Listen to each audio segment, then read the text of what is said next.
گزشتہ جمعے میں شب برات کے بارے میں عرض کیا تھا کہ یہ رات نجات والی رات ہے، بخشش والی رات ہے، مغفرت والی رات ہے۔ مصیبت زداؤں کو اللہ پاک فرما رہے تھے کہ مانگ لو جس نے مانگنی ہے، میں تمہاری مصیبتوں کو دور کر دوں گا۔ اللہ جانے کس کس نے کتنی عبادت کی، اللہ جل شانہ سے کیا مانگا اور کس حال میں مانگا، یہ تو اللہ کو پتہ ہے۔ میں تو اتنی دعا کر سکتا ہوں کہ اللہ تعالیٰ جنہوں نے عبادت کی، محنت کی، کوشش کی، اللہ سب کی عبادت قبول فرمائے اور عام بخشش کا ذریعہ بنائے۔ میں نے اس جمعے میں بتا دیا تھا، آپ لوگ یاد نہیں رکھتے بات، کہ مدینہ طیبہ میں، مدینہ الرسول میں صلی اللہ علیہ وسلم ایک ایسا قبیلہ تھا جن کا اجڑ، جن کی بکریاں، بھیڑ، جن کا ریوڑ غلہ 10 میل میں بیٹھتا تھا۔ اب حد ہو گئی، حضور اکرم صلی اللہ علیہ وسلم نے فرمایا کہ اس رات میں اللہ پاک جل شانہ اتنے کریم ہوتے ہیں اپنی مخلوق پہ، اتنے رحیم ہوتے ہیں اپنی مخلوق پہ، اور اتنا فیض فرماتے ہیں وہ اپنی مخلوق پہ کہ اس قبیلے کے اجڑ کے بھیڑ بکریوں کے جسم پہ جتنے بال ہیں، ان بالوں کی تعداد سے بھی زیادہ لوگوں کو معافی ملتی ہے۔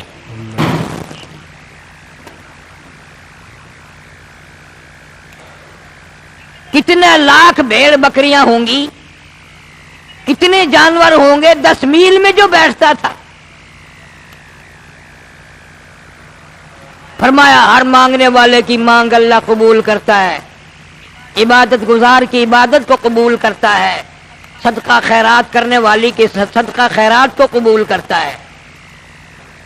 اب یہ بات میرے تیرے مل کر سوچنے کی ہے کہ اتنا دریائے کرم بہا اور اتنا کریمی کی بارش ہوئی اور اتنی عطا ہوئی، اربوں خربوں لوگوں کی نجات ہو گئی، اب جو اس رات میں بھی محروم رہ گیا اس سے بڑا بھی کوئی بدبخت ہے؟ جس کی اس رات میں بھی بخشش نہیں ہوئی،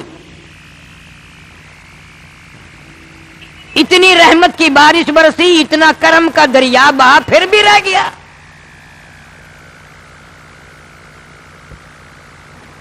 آج گزارش یہ کرنا ہے کہ وہ تو وقت چلا گیا، کسی کے دل میں اب اگر ہے یار میرا خیال نہیں آیا، ورنہ میں بھی مانگتا، میں بھی صلاۃ التسبیح پڑھتا، میں بھی عبادت کرتا، میں بھی گناہ گار ہوں، اللہ سے رو رو کے میں بھی مانگ لیتا، تو اس کو پچھتانا نہیں چاہیے۔ قریب ہی رمضان کی پورے مہینے کی راتیں ایسی آ رہی ہیں، حق سبحانہ و تعالیٰ فرماتے ہیں دامن پھیلا خالی لوٹاتے ہوئے مجھے شرم آتی ہے۔ مانگ صحیح، مانگنے والا بن۔ حدیث قدسی ہے، رسول کریم صلی اللہ علیہ وسلم نے فرمایا جب بندہ 2 آنسو نکال کر یہ کہتا ہے نا میں کہاں جاؤں، تیرے سوا میرا کون ہے، کون ہے میرا، میں کہاں جاؤں، کس کے دروازے پہ جا کے دھکے کھاؤں، کہاں چکر ماروں، تیرے سوا میرا کون ہے۔ حدیث پاک میں آتا ہے حضور کریم صلی اللہ علیہ وسلم نے فرمایا جب یوں دعا کرتا ہے عرش کے سامنے ایک ستون ہے وہ ہلنے لگ جاتا ہے، عرش کے سامنے ایک ستون ہے وہ ہلنے لگ جاتا ہے۔ اللہ پاک فرماتے ہیں تو کیوں ہلا؟ کہتا ہے یا اللہ رویا بھی مانگا بھی، اور جب تک اس کی بخشش نہ ہو میں کیسے ٹھہر جاؤں، اس کی نجات کا اعلان ہونا چاہیے۔ حضرات صحابہ اکرام رضوان اللہ تعالی علیہم اجمعین کی جماعت تو اس جذبے سے انتظار کرتی تھی رمضان المبارک کا۔ ابھی سے عادت ڈالو جھوٹ نہ بولنے کی، ورنہ بھوکا پیاسا مرنے کا فائدہ کوئی نہیں۔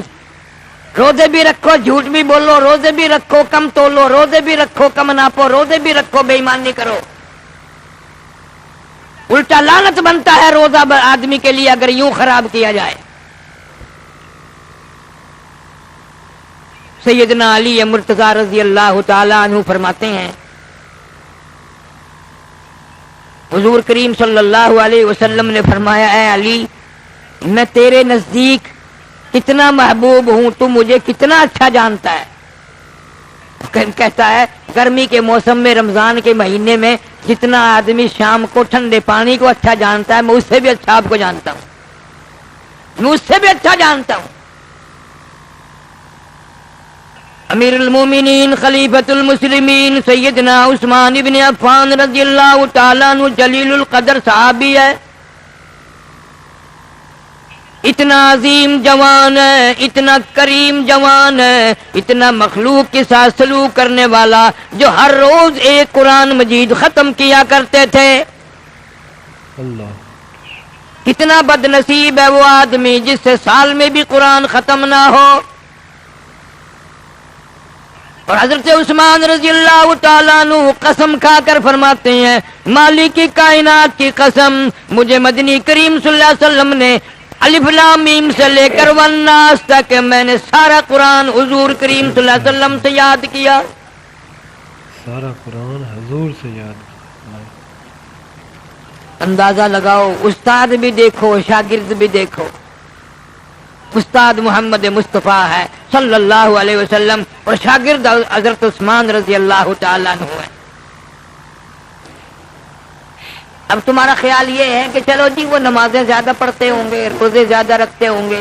نہیں، ایسے ایسے کام کیے جو تیرے ذہن میں نہیں آ سکتے. محاصرے کے وقت میں فوج امیر عثمان کی ہے رضی اللہ تعالیٰ عنہ، پولیس ان کی ہے، باغی ہیں.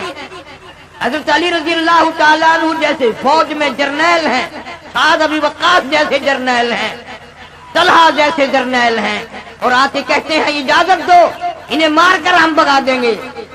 ہائے ہائے، فرمایا نہ، میرے نبی کے شہر میں کسی کا خون کا قطرہ اگر گر گیا تو میں حضور کے دربار میں شرمندہ ہو جاؤں گا. مدینہ ایسی جگہ ہے، مدینہ ایسی جگہ ہے. جگر چھلنی کرا لیا، شہید ہو گئے، مدینے کی بے ادبی نہیں ہونے. جرنیل اجازت مانگ رہے ہیں، طاقت ہے پولیس کی، فوج کی، لیکن نہیں استعمال کی. اس کا نام ہے نیکی، برداشت کرنا اور جواب نہ دینا. کہاں تیرے بس کا کام ہے یہ، اور میرے بس کا کام ہے یہ کہ طاقت ہوتے ہوئے بھی جنگ نہ کرنا. مدینے میں کہتا میں مدینے میں جنگ نہیں کرتا. علامہ ابن کثیر رحمۃ اللہ علیہ فرماتے ہیں کہ قرآن کریم کی ایک آیت ایسی ہے، کلام مجید کی ایک آیت ایسی ہے کہ پوری امت میں ایک آدمی نے عمل کیا. پوری امت میں سارے صحابہ کرام، ساری امت، تابعین، تبع تابعین، کتب، ابدال، فقہا، فقہا. علامہ ابن کثیر فرماتے ہیں ایک آدمی نے عمل کیا، ایک قرآن کی آیت ایسی ہے، اور وہ یہی موقع ہے کہ سب کچھ ہوتے ہوئے بھی صبر کیا. سب کچھ ہوتے ہوئے صبر کیا، جواب تک نہ دیا. صبر کیا. فرمایا ایھا الذین آمنوا اصبروا وصابروا ورابطوا واتقوا اللہ. یا ایھا الذین آمنوا اصبروا وصابروا ورابطوا واتقوا اللہ لعلکم تفلحون. اے ایمان والو، صبر کرو، ضبط کرو، رابطہ رکھو، ڈرو اللہ سے. مدینے والے بھی ڈرو، مکے والے بھی ڈرو، ساری دنیا والے ڈرو. واتقوا اللہ، اللہ سے ڈرتے رہو. جس لکڑی کو لے کر خطبہ پڑھا کرتے تھے، جو حضور کریم صلی اللہ علیہ وسلم کے ہاتھ مبارک کا آسا تھا، اسے اٹھا کر پڑاخ سے سامنے توڑ دیا. روئے ہیں حضرت عثمان. فرمایا اس وجہ سے نہیں کہ میری لکڑی توڑ دی، اس وجہ سے دکھ ہوا کہ میرے نبی کا آسا توڑ دیا صلی اللہ علیہ وسلم. کیا ان لوگوں کا حال ہے؟ ان کی ایسی عادات تھے، ایسے اخلاق تھے، دنیا حیران ہے. قسم کھا کر یوں فرما دیا، میں نے ساری زندگی میں جھوٹ کبھی نہیں بولا، ساری زندگی میں. اور ذرا غور کرو، یہ باتیں نہیں، قبر میں بھی یاد آئے گا. ذرا غور تو کرو، ہمارا سانس نہیں آتا بغیر جھوٹ کے، بغیر جھوٹ کے سانس نہیں آتا، لمحہ بے فائدہ بھی بغیر کسی ضرورت کے بھی، ایک تو کوئی دین کا دنیا کا فائدہ ہو، یوں ہی خام صوفی اکرام ان گناہوں سے اتنا منع کرتے ہیں اللہ والے. جب آدمی جھوٹ بولتا ہے نا، بعضوں نے تو یہاں تک لکھ دیا کہ 40 دن تک اس کی کوئی عبادت قبول نہیں، 40 دن تک کوئی عبادت قبول نہیں. کوئی عبادت قبول. صحابہ اکرام میں بعض لوگ ایسے آئے کہ انہوں نے قیمے تو بنوا لیے، ذرہ برابر بھی جھوٹ نہ بولا. جناب مدنی کریم صلی اللہ تعالی علیہ وسلم کا انصاری نوجوان صحابی ہے، مسلمہ کذاب کا زمانہ ہے، مدعی نبوت سامنے آیا، جنگ ہوئی، صحابہ کرام میں سے ایک انصاری نوجوان کو گرفتار کر لیا، اس کو رسیوں میں باندھ دیا، سر سے پاؤں تک جکڑ دیا، بالکل پابند کر دیا. مسلمہ کذاب آ کے کہنے لگا میں تجھے چھوڑ دوں گا، کلمے کا انکار کر دے. اس نے کہا میں تیری مشکل سے، تیری قید سے چھٹنا نہیں چاہتا، میں کلمہ نہیں چھوڑ سکتا، میری خون کے قطرے قطرے میں بس گیا، میری رگ رگ میں بس گیا، میں چھوڑ نہیں سکتا کلمے کو. نبی کی شرافت بس گئی، نبی کی صداقت بس گئی، نبی کی دیانت بس گئی، میں اپنی زبان سے انکار نہیں کر سکتا، میں عادی ہو گیا سچ بولنے کا. اللہ. حالانکہ جان کا خطرہ ہے. ہم بھی دل میں سوچتے ہیں، تم بھی سوچ رہے ہو گیا اگر کہہ دیتا تو جان چھڑا لیتا نا، کلمہ پھر پڑھ لیتا، چھوڑ دیا میں نے. مدعی نبوت نے حکم دیا اس کے ہاتھ کی ایک ایک انگلی کو 3 جگہ سے کاٹو. ایک انگلی پکڑی، 3 جگہ سے کاٹی، خون کے پھوارے چھوٹ رہی ہیں، دوسری جگہ سے کاٹی، تیسری جگہ سے کاٹی، خون کے پھوارے چھوٹ رہی ہیں. پھر دوسری انگلی پکڑی، وہ 3 جگہ سے کاٹی، پھر تیسری انگلی پکڑی، وہ 3 جگہ سے کاٹی، پھر چوتھی انگلی پکڑی، وہ 3 جگہ سے کاٹی، پھر 5ویں انگلی پکڑی، وہ 3 جگہ سے کاٹی. پھر پوچھتا ہے اب بتا تیرا کیا حال ہے، کیا ارادہ ہے؟ جوان کہنے لگا من کفر باللہ من بعد ایمانہ الا من اکرہ وقلبہ مطمئن بالایمان. ایمان. میرا قیمہ بنا سکتے ہو، میری بوٹیاں اڑا سکتے ہو، لا الہ الا اللہ محمد الرسول اللہ کا انکار نہیں کر سکتا. اللہ. انسان تھا، آدمی تھا، 3 جگہ سے ایک ایک انگلی کٹ گئی، سجے ہاتھ کی ساری کٹ گئی، خون بہ رہا. پلاسٹک کا نہیں ہے، لوہے کا نہیں ہے، آدمی تھا میرے تیرے جیسا. پر دیدار محمد مصطفیٰ صلی اللہ علیہ وسلم نے اتنا پکا کر دیا تھا، قیمہ بنا ڈالو، کلمے کا انکار نہیں. نبی کے دیدار کا ایسا نشہ چڑھا اللہ اللہ کو اتار نہیں سکتا. ہجرت کے موقع پر جناب صدیق اکبر رضی اللہ تعالی عنہ اور مدنی کریم صلی اللہ علیہ وسلم تشریف لے جا رہے ہیں. پیاس بڑی لگی، دونوں حضرات کو پیاس لگی. ایک جھونپڑی سے دیکھ کے تشریف لے گئے. ام بابت جا کے ملے، کہا مائی کچھ پینے کا کھانے کا کچھ ہے؟ انہوں نے کہا کچھ بھی نہیں. تو یہ بکری جو بندھی ہوئی ہے، انہوں نے کہا جی یہ بکری تو سکتی پڑی ہے، نہ گھاس ہے، نہ پانی ہے، نہ لینا ہے، نہ دینا ہے، یہ تو بالکل دودھ داد نہیں دیتی، سکتی پڑی ہے بالکل. حضور صلی اللہ علیہ وسلم نے فرمایا تم عابد سے کہ تو اس کو لا کر کے میرے سامنے لے آ. بکری کھول کر سامنے لے آئی. اللہ اکبر. حضور اکرم صلی اللہ علیہ وسلم نے یوں ہاتھ پھیر دیا اس کی پیٹھ پہ. نبی کا ہاتھ پھرنا تھا. پھر ام بابت کے برتن بھر گئے، سارے برتن دودھ میں بھر گئے. حضور صلی اللہ علیہ وسلم نے بھی پیا، صدیق اکبر رضی اللہ تعالی عنہ نے بھی پیا، گھر والوں نے بھی پیا، بچوں نے بھی پیا. ام معبد کا خامند آیا اور کہنے لگا اس کیا بات ہے، گھر میں دودھ ہی دودھ. انہوں نے کہا کہ سونی زلفوں والا آیا تھا، ہاتھ پھیر گیا، اب دودھ ختم نہیں ہوگا. صلی اللہ علیہ وسلم. عرب کے بدوؤں کا یقین ہے کہ جس پہ ہاتھ پھیر دیا وہ نرالی چیز بن گئی. میرا تیرا قرآن پہ آج تک ایمان نہیں آیا, آج تک یقین نہیں آیا کہ یہ اس ذات پہ اترا ہوا اس نبی صلی اللہ علیہ وسلم کا تلاوت کردہ کلام ہے. برکتیں اسی میں ہوں گی, رحمتیں اسی میں ہوں گی, یہی اس سے ہی مخلوق فضا بھلا پائے گی. اللہ, ایسے ایسے لوگوں کا یقین ہو گیا. ایسے ایسے لوگوں کا یقین ہو گیا. جناب ابو بکر صدیق رضی اللہ تعالیٰ عنہ فرماتے ہیں حضور صلی اللہ علیہ وسلم نے چلتے وقت ان کے لیے دعا فرما دی. دعا فرما دی سرکار دو عالم صلی اللہ علیہ وسلم نے ان کے. اتنے مالدار بن گئے وہ لوگ, اتنے اس بکری کے اتنے بچے اور اتنے ریوڑ بنے کہ وہی کافی ہو گیا ان کے لیے. آج ہم کسی سے دعا لینے کی ضرورت مند ہی نہیں. پہلے تو بڑا رواج تھا بزرگوں کے پاس, اللہ والوں کے پاس جایا کرتے تھے. اب سارے بزرگ ہیں, کیا کسی سے دعا کرانی, خود ہی دعا کر لیں وہی غنیمت ہے.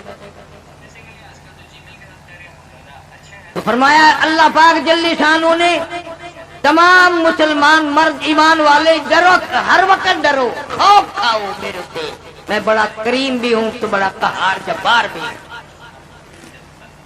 میری اجازت کے بغیر تم ایک سانس نہیں لے سکو گے. فرمایا یا ایھا الناس, اے لوگو, انسانوں, امیروں, فقیروں, بادشاہوں, وزیروں, اتقوا ربکم, میرے غضب سے ڈرو, میرے قہر سے ڈرو. واخشوا یوما لا یجزی والد عن ولدہ ولا مولود هو جاز عن والدہ شیئا. ڈرو اس دن سے, میں تمہارے لیے وہ دن لے کے آؤں گا, کوئی کسی کی کام نہیں آئے گا, ماں بھی, اولاد بھی, باپ بھی, کوئی چیز کام نہ آئے گی, ذرہ برابر بھی. اتنا خطرناک وقت. سیدنا خلیل اللہ علیہ الصلوۃ والسلام کے بارے میں بخاری شریف میں آتا ہے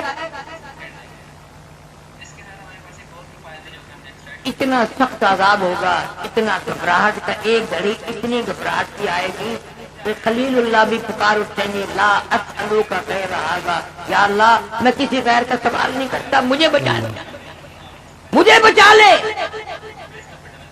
اور ایک حدیث میں ہے جب باپ کو عذاب ہوتا دیکھیں گے آزر کو تو بے ساختہ خلیل پکار اٹھیں گے, یا اللہ میرا باپ ہے, یا اللہ میں خلیل کا ابا ہے.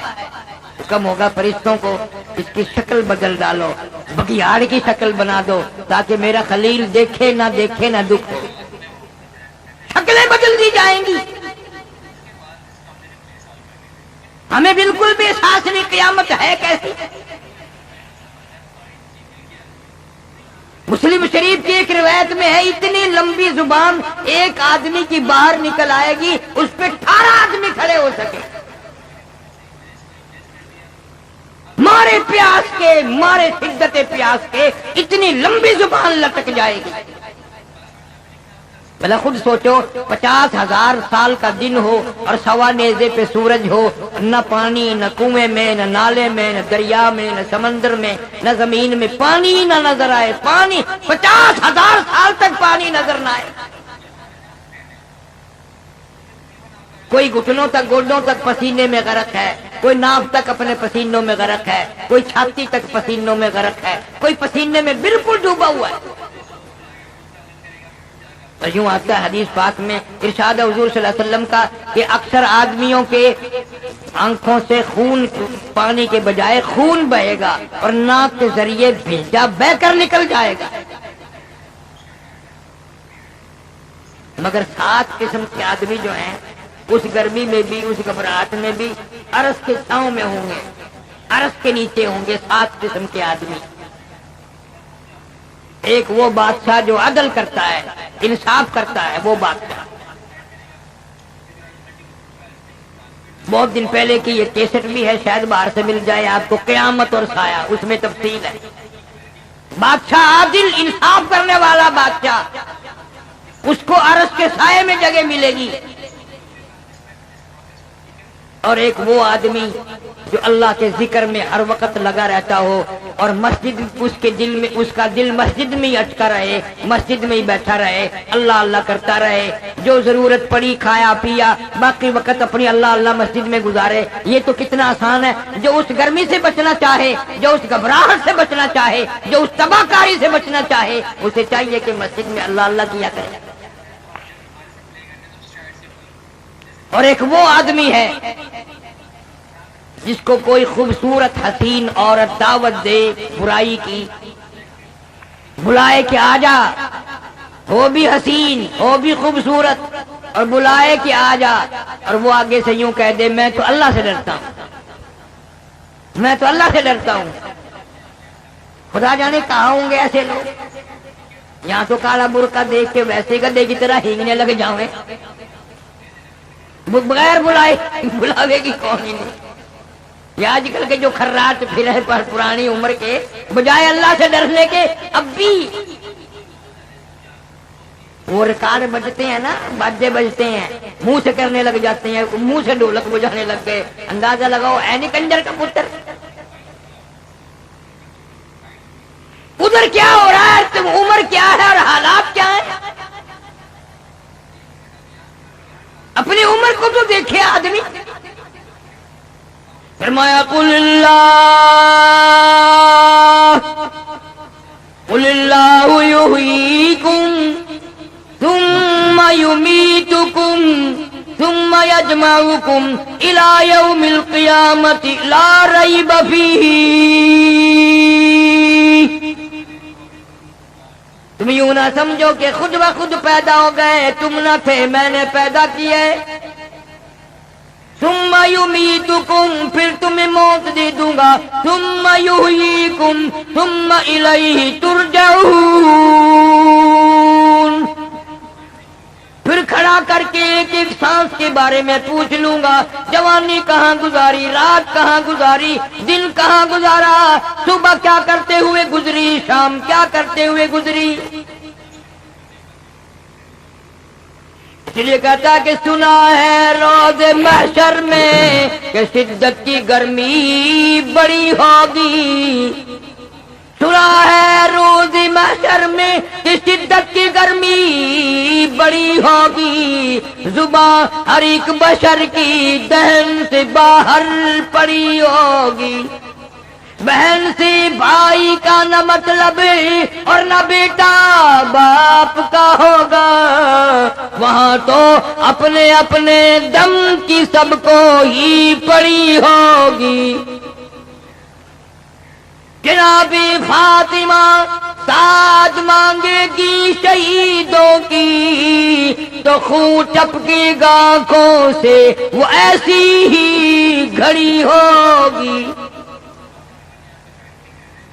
انبیاء پنا پنا پکار اٹھیں، رسول پنا پنا پکار اٹھیں، کتب اور ابدال پنا پنا پکار اٹھیں، میرا تیرا کیا حال بنے گا؟